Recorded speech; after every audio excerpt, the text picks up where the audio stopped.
Masakit ba? Alam kong masakit. Masakit na makita siyang may iba na. Masakit na makita siyang masaya sa iba. Masakit na isipin na ang lahat ng pinagsamahan nyo, ang lahat ng sinabi niyang ikaw lang, ang lahat ng mga pangakong walang iba, lahat yon naging wala lang. At ngayon, nandyan ka, mag-isa, nasasaktan, nag-iisip kung ano ang nagkulang, nag-iisip kung bakit hindi naging sapat, nag-iisip kung may pagkakataon pa ba, at ang pinakamanakakapinsala sa lahat, nag-iisip kung paano siya bumalik. Pero bago ka mag-continue sa video na to, kailangan kitang tanungin, bakit mo ba gustong bumalik siya? Dahil ba mahal mo siya talaga? O dahil lang nasasaktan ng ego mo na may iba na siya? Dahil ba gusto mo ng genuine relationship with her? O dahil lang ayaw mong matalo? Kasi kung ang sagot mo ay para lang sa ego, para lang sa validation, para lang ipakita na kaya mo pa siyang bawiin, tigilan mo na. Hindi worth it. Mag-move on ka na lang. Focus on yourself. Build a better life. Pero kung ang sagot mo ay genuine, na mahal mo siya, na willing kang mag-change, na willing kang mag-improve, na willing kang maging better version ng sarili mo para sa kanya at para sa sarili mo, then stay. Kasi ang video na to ay hindi tungkol sa manipulation, hindi ito tungkol sa mind games, hindi ito tungkol sa tricks para balikan ka niya. Ang video na to ay tungkol sa transformation, tungkol sa pagiging lalaking sobrang iba, sobrang improved, sobrang elevated na kahit sino pang babae, including your ex who's already with someone else, hindi makakapag-resist na isipin, bakit ko ba siya pinakawalan? At tandaan mo, ang goal ay hindi talaga para bumalik siya. Ang goal ay para maging sobrang high value ka na whether bumalik siya o hindi, okay ka pa rin. Kasi yon ang tunay na power, yon ang tunay na aura. Kaya kung ready ka na, kung ready ka nang mag-commit sa transformation na magbabago hindi lang sa ex mo, kundi sa buong buhay mo, i-comment mo ngayon, I choose transformation over desperation. Kasi sa susunod na 45 minutos, ituturo ko sa iyo hindi kung paano maging desperado, kundi kung paano maging lalaking imposibleng hindi pansinin, lalaking imposibleng hindi i-compare ng ex mo sa current niya, lalaking imposibleng hindi pagsisihan na pinakawalan. At sa dulo nito, whether bumalik siya o hindi, nanalo ka pa rin. Kasi ang pinakamalaking regalo na ibibigay mo sa sarili mo ay ang version mo ng sarili mo na deserve ng best. Simulan natin. Una, bakit siya umalis at bakit may iba na siya? Ang totoo. Bago tayo mag-usap ng kung paano siya babalik, kailangan muna nating pag-usapan ang uncomfortable truth. Bakit siya umalis at bakit mabilis siyang nakakuha ng iba? At dito, maraming lalaki ay nag-o-offend. Hindi naman ako naging masama. Nag-effort naman ako. Mahal ko naman siya. Oo, siguro totoo yan. Pero hindi yan enough. Kasi ang relationships ay hindi based lang sa love. Based yan sa attraction, sa respect, sa compatibility, sa growth. At somewhere along the way, nawala yan. Nawala ang attraction, nawala ang respect, nawala ang excitement. At dahil doon, umalis siya. At dahil walang attraction at respect, madali lang siyang nakakuha ng iba. Kasi sa utak niya, ikaw ay replaceable. Ikaw ay hindi espesyal. Ikaw ay isa lang sa mga options. Masakit marinig? Oo, pero kailangan mong marinig kasi yan ang reality. At kapag hindi mo tatanggapin ang reality, hindi ka mag-i-improve, hindi ka mag-grow, hindi ka magta-transform. Kaya tanungin mo sarili mo, ano ba talaga ang nangyari? At dito, kailangan mong maging brutally honest sa sarili mo. Hindi yung blame sa kanya, hindi yung masama siya, niloko niya ako, kundi yung ano ang part ko dito, ano ang kulang sa akin, ano ang hindi ko nabigay. At usually, ang sagot ay isa o kombinasyon ng mga sumusunod. Naging boring ka, naging predictable, naging comfortable, naging complacent, tumigil ka sa pag-improve, tumigil ka sa pag-effort, tumigil ka sa pagiging yung lalaking na-attract siya originally. Naging needy ka, naging clingy, naging dependent, ginawa mo siyang mundo mo, nawala ang sarili mong buhay, nawala ang mystery, nawala ang challenge. Naging weak ka emotionally, sobrang reactive, sobrang sensitive, sobrang drama. Hindi mo kaya ang stress, hindi mo kaya ang challenges. Naging burden ka instead na support. Nawala ang respeto, nawala ang admiration, nawala ang feeling niya na proud siya sa'yo. Nawala ang feeling niya na palaki ka ng palaki. Tingin niya stagnant ka, walang growth, walang ambisyon, walang direction. Naging walang sexual attraction, tumaba ka. Naging pabaya sa appearance, naging walang effort sa physical fitness, naging routine ang sex, naging boring, walang passion, walang excitement. Hindi ka na naging lalaking sexually attractive sa kanya. At ang current niya, yung bagong lalaki, may mga qualities na yan na wala ka o at least sa tingin niya meron. Kasi sa honeymoon phase pa sila. Lahat exciting pa, lahat bago pa, lahat perfect pa. Hindi pa nila nararanasan ang challenges, hindi pa nila nararanasan ang reality. Pero dito ka dapat mag-focus. Hindi sa kung perfect ba ang relationship nila, kundi sa kung paano ka mag-improve. Kasi ang goal ay hindi lang maging better than current niya. Ang goal ay maging best version ng sarili mo. Ikalawa, ang pinaka-crucial na unang hakbang, full no contact. Ngayon, ito ang unang hakbang na kailangan mong gawin at ito ang pinakamatinding step. Ang step na kailangan mo pero ayaw mong gawin. Full no contact. Zero communication, zero interaction, zero presence sa buhay niya. At dito, maraming lalaki ay nagfa-fail kasi hindi nila kaya. Pero paano kung need niya ako? Pero paano kung may emergency? Pero paano kung mag-message siya? Pero paano kung makita ko siya? Lahat yan ay excuses. Lahat yan ay signs na hindi ka ready, na still attached ka, na still desperate ka. Ang full no contact ay hindi para saktan siya, hindi para gawing guilty, hindi para mag-realize siya na wala ka na. Ang full no contact ay para sa iyo. Para sa healing mo, para sa transformation mo, para sa detachment mo. Kasi habang nandyan ka pa sa buhay niya, kahit small presence lang, kahit occasional message lang, kahit rare na interaction lang, hindi ka mag-move forward. Stuck ka pa rin sa past. Umaasa ka pa rin, nag-aantay ka pa rin. At ang energy na yan, yan ay desperate energy. Yan ay low value energy. Yan ay repulsive energy. Pero kapag full no contact, kapag wala ka talaga sa buhay niya, may mangyayari. Una, mag-heal ka. Unti-unti mawawala ang pain. Unti-unti babalik ang peace. Unti-unti babalik ang sense mo ng self. Pangalawa, mag-grow ka. Kasi yung energy na dati ay napupunta sa pag-overthink about her, mapupunta na sa self-improvement, sa career, sa fitness, sa hobbies, sa social life. Pangatlo, magmi-miss ka niya. Kasi ang human psychology, we miss what we lose. Kapag nandyan pa, hindi ka nami-miss. Pero kapag wala ka na, tsaka may longing. At pang-apat, at ito ang pinakamahalaga, magmi-mystery ka. Hindi niya alam kung ano na ang nangyayari sa'yo. Hindi niya alam kung okay ka ba o hindi. Hindi niya alam kung nag-move on ka na ba o nagsasuffer pa. At ang mystery na yan, yan ang magti-trigger ng curiosity. At ang curiosity, yan ang simula ng attraction. Pero tandaan, ang full no contact ay hindi tactic.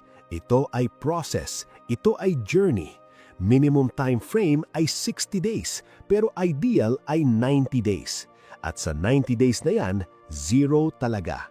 Walang texting, walang calling, walang social media stalking, walang liking, walang commenting, walang viewing ng stories. Zero. At oo, mahirap yan. Oo, masakit yan. Oo, may moments na gustong-gusto mo nang mag-reach out. Pero yon ang test, yon ang training, yon ang proof na nag-grow ka na. Ikatlo, ang physical transformation na kailangan mo. Ngayong nag-no contact ka na, papasok na tayo sa actual transformation. At magsisimula tayo sa physical. Kasi kahit anong sabihin nila na looks don't matter, personality is more important, ang totoo, looks matter. Lalo na sa initial attraction, lalo na sa visual impact. At dito, maraming lalaki ay nag-iisip, pero kilala niya na ako, nakita niya na ako. Ano pa bang silbi ng pag-improve physically? Malaking mali. Kasi ang goal ay hindi lang mag-improve. Ang goal ay mag-transform. Ang goal ay maging sobrang iba na kapag nakita ka niya ulit, hindi ka niya makikilala. O kasi kilala ka niya, mas lalong magugulat siya. Isipin mo, nag-break kayo. Yung last image niya sa'yo, siguro hindi ka naman pangit, pero average, normal, walang special. Tapos after 90 days, makikita ka niya, pero ibang-iba ka na. Nag-gym ka, nag-lean down, nag-build ng muscles, nag-improve ng posture, nag-groom ng mabuti, nag-upgrade ng wardrobe. Parang iba ng tao.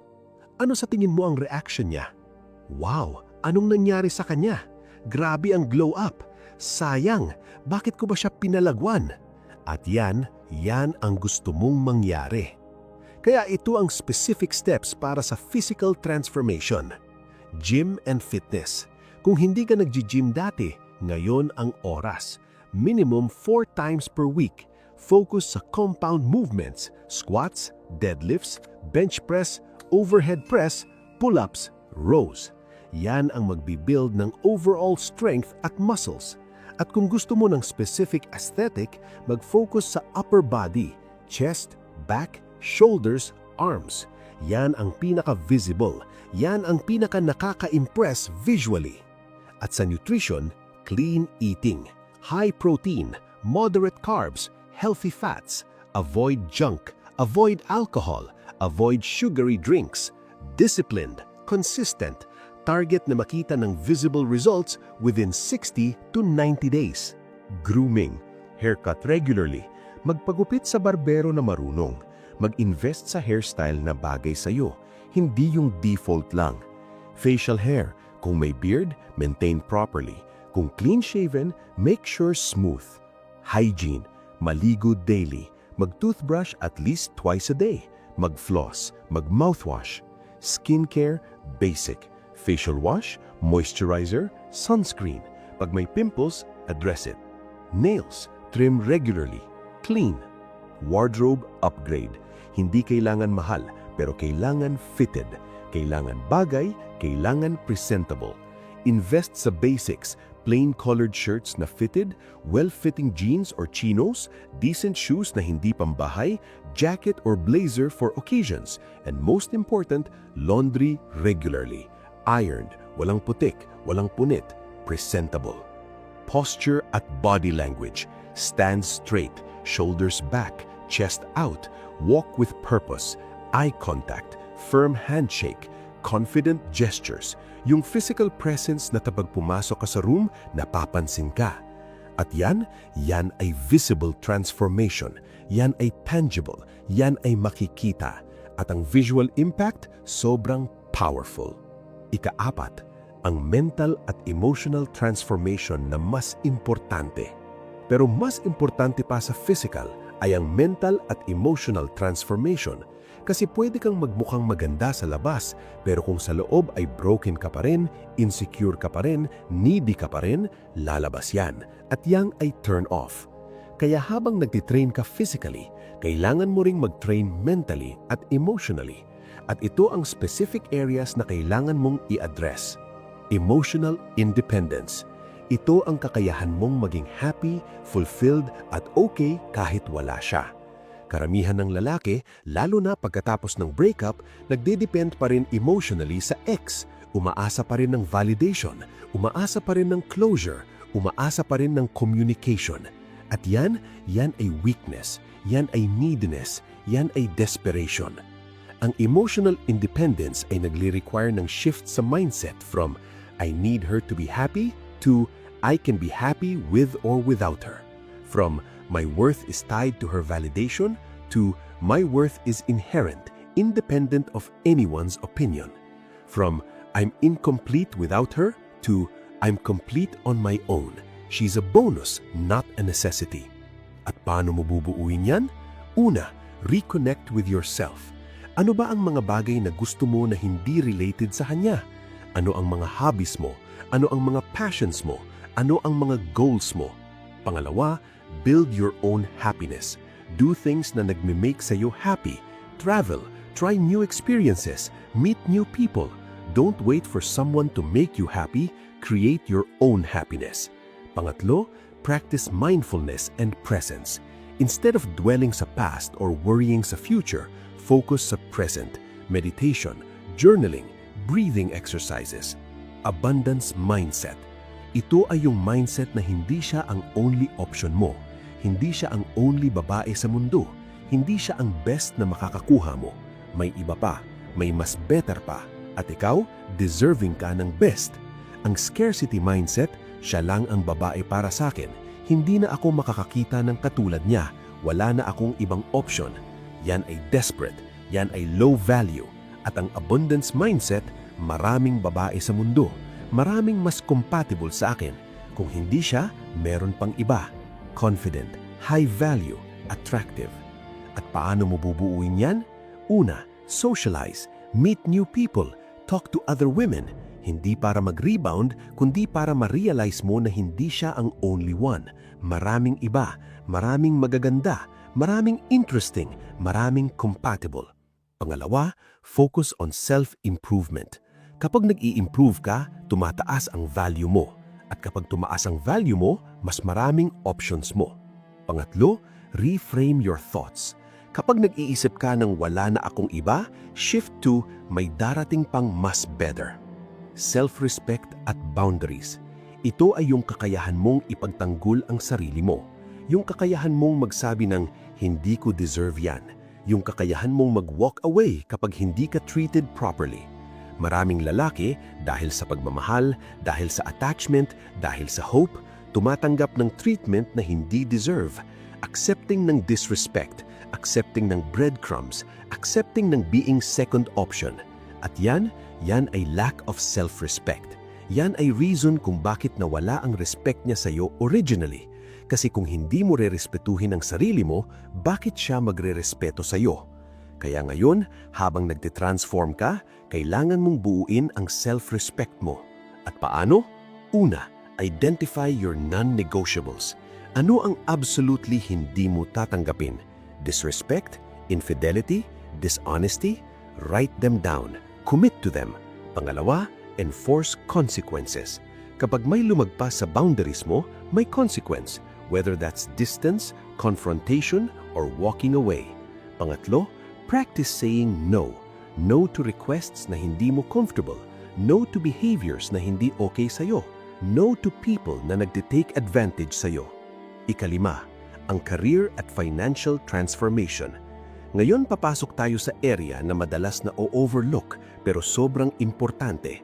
Kasi isipin mo, pag nakita ka niya ulit at nag-improve ka physically at emotionally, okay na yon, impressive na yon.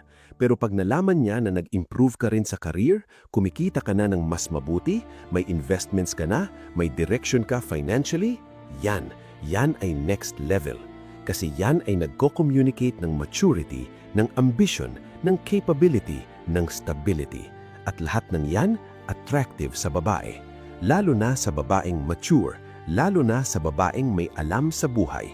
Kaya habang nagta-transform ka physically at emotionally, kailangan mo ring mag-transform sa career at financial aspect. At ito ang specific steps. Career advancement. Kung employed ka, mag-upskill, mag-take ng online courses, mag-attend ng seminars, mag-apply ng mas mataas na position within company or sa ibang company, mag-negotiate ng salary increase, mag-expand ng network, mag-build ng reputation sa industry. Kung may business ka, mag-scale, mag-expand ng operations, mag-improve ng systems, mag-increase ng revenue, mag-build ng team. Kung wala kang business, consider starting one. Side hustle, something na aligned sa skills mo, something na may potential. At ang goal, within 90 days, dapat may significant progress. Hindi necessarily malaki na ang achievement, pero visible ang trajectory, visible ang growth, visible ang ambition. Financial discipline. Track your expenses. Alam mo kung saan napupunta ang pera mo. Set a budget. Stick to it. Cut unnecessary expenses. Build emergency fund. Target 3 to 6 months worth of expenses. Start investing. Stock market, mutual funds, real estate, whatever is accessible to you. And educate yourself financially. Read books, watch videos, attend seminars. Kasi ang financial literacy, yan ay sign ng intelligence, yan ay sign ng maturity. At yan ay attractive. Kasi nagko-communicate yan na capable ka, responsible ka, may future ka. Ika-6, ang social life at lifestyle upgrade. Ngayong nag-improve ka na physically, emotionally at financially, papasok na tayo sa social at lifestyle aspect. At ito ang area na often nag-create ng biggest impact visually. Kasi isipin mo, pag nakita ka niya sa social media or pag narinig niya from mutual friends na nang-iiba na ang buhay mo, nag-i-enjoy ka na, nagta-travel ka na, may new friends ka na, active ka sa social events, ano sa tingin mo ang reaction niya? Wow, mukhang okay na siya. Mukhang happy na siya. Mukhang nag-move on na siya. At yan ang magte-trigger ng something sa loob niya. Yung feeling na, bakit parang wala lang sa kanya? Bakit parang mas masaya pa siya ngayon? At yung feeling na yan ay jealousy. Yan ay regret. Yan ay longing. Kaya kailangan mong intentionally mag-upgrade ng social life at lifestyle mo. Expand your social circle. Join clubs. Attend events. Network. Meet new people. Lalaki at babae. Widen your circle. Kasi ang lalaking may active social life, yan ay attractive. Yan ay sign na sociable ka, likable ka, fun to be around. Try new experiences. Travel kung kaya. Try new hobbies. Try new restaurants. Try new activities. And document it properly. Hindi yung pang-flex, kundi yung genuine enjoyment. Post sa social media, pero subtle. Hindi obvious na para ipakita sa kanya, kundi natural lang na sharing ng life mo. Upgrade your lifestyle. Hindi kailangan mayaman, pero kailangan presentable. Kailangan may effort, decent places, decent activities, decent crowd.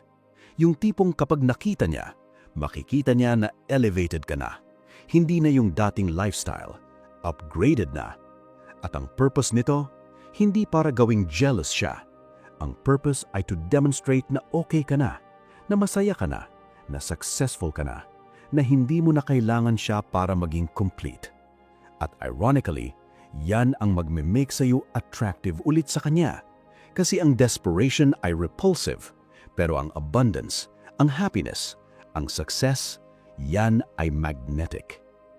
Ika-7, ang proper way ng reconnection. Ngayon, after 90 days ng no contact, ng transformation, ng self-improvement, may time na pwede ka nang mag-reconnect. Pero very important, dapat tama ang timing at tama ang approach. Ang timing, hindi ka pwedeng mag-reconnect just because 90 days na.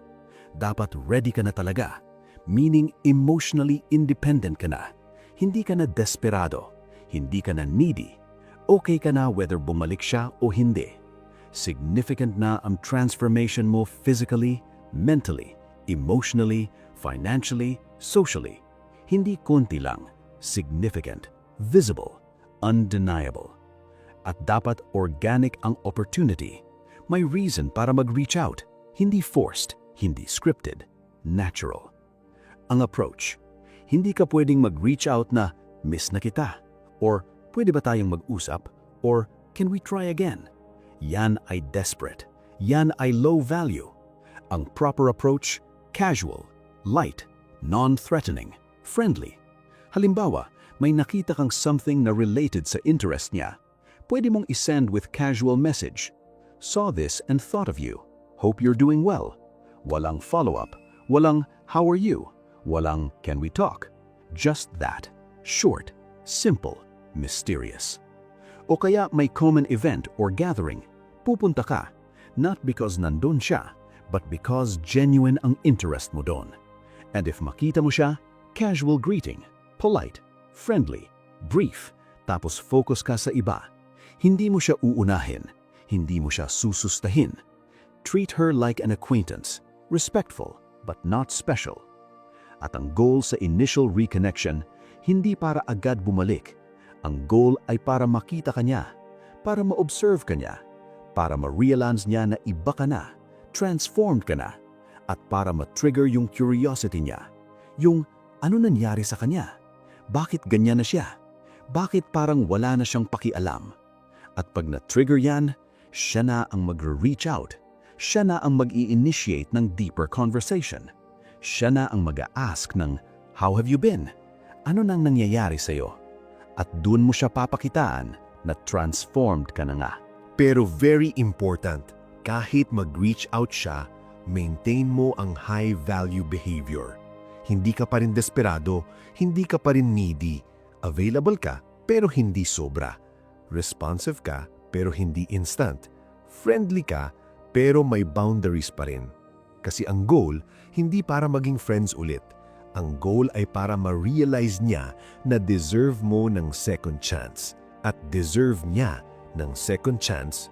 Pero very important, kahit mag-reach out siya, maintain mo ang high-value behavior. Hindi ka pa rin desperado, hindi ka pa rin needy. Available ka, pero hindi sobra. Responsive ka, pero hindi instant. Friendly ka, pero may boundaries pa rin. Kasi ang goal, hindi para maging friends ulit. Ang goal ay para ma-realize niya na deserve mo ng second chance. At deserve niya ng second chance with you. Ikawalo, kung hindi siya bumalik, ang ultimate mindset. At finally, kailangan nating pag-usapan ang possibility na kahit gawin mo lahat ng to, hindi pa rin siya bumalik. At alam ko, masakit isipin yan, pero yan ay reality. Kasi hindi mo kontrolado ang desisyon niya. Hindi mo kontrolado ang feelings niya. Hindi mo kontrolado ang circumstances. Ang kontrolado mo lang ang sarili mo, ang transformation mo, ang growth mo. At dito pumapasok ang ultimate mindset. Ang goal ng lahat ng to ay hindi talaga para bumalik siya. Ang goal ay para maging best version ng sarili mo. Para maging lalaking deserve ng best. Para maging lalaking kahit sino pang babae, including your ex, ay magre-regret na pinakawalan. Kasi isipin mo, pag ginawa mo lahat ng to, pag nag-transform ka talaga, ano ang mangyayari? Whether bumalik siya o hindi, nanalo ka. Nanalo ka kasi physically, fit ka na, healthy ka na, confident ka na.